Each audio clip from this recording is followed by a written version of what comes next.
from right here in San Francisco, California. Please give it up for Jeremy Snyder!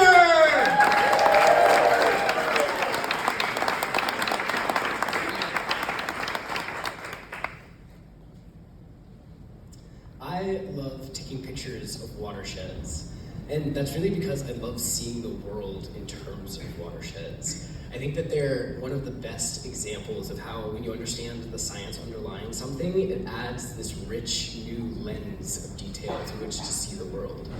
And watersheds are great for this because they're everywhere. They cover from millimeters to continents, shaping the world in their image. And they're really the fundamental organizing unit of our landscapes. And that's because rivers really act as the fundamental reorganizing force of our world over geologic time, bringing things from high to low, big to small, and from inert to organic life.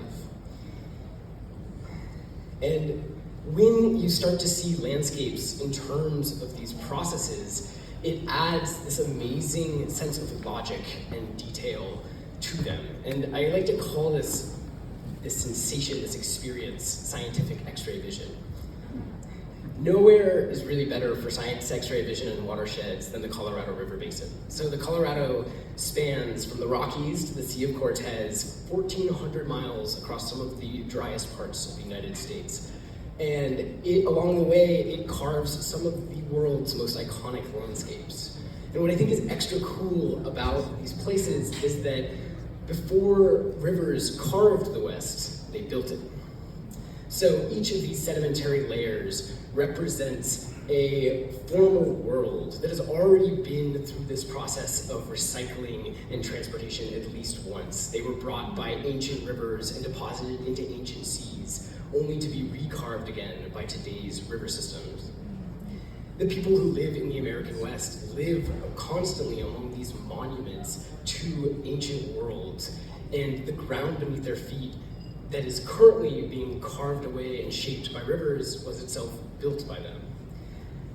In the desert, you also get this amazing phenomenon where you can really see this process, especially in photos and in aerial photos. You can have this amazing, clear sense of how our landscapes are just these restless watersheds. And the rock record speaks to this as well. These rhythmites from near the Colorado's delta in the Gulf of California are an amazing rock record of how powerful its land building used to be. Each of these 6-inch layers represents just a single year of the Colorado's runoff into the delta. These sediments today make some of the world's most valuable farmland around the Imperial Valley, which supplies 2/3 of all of the vegetables that Americans eat in the winter.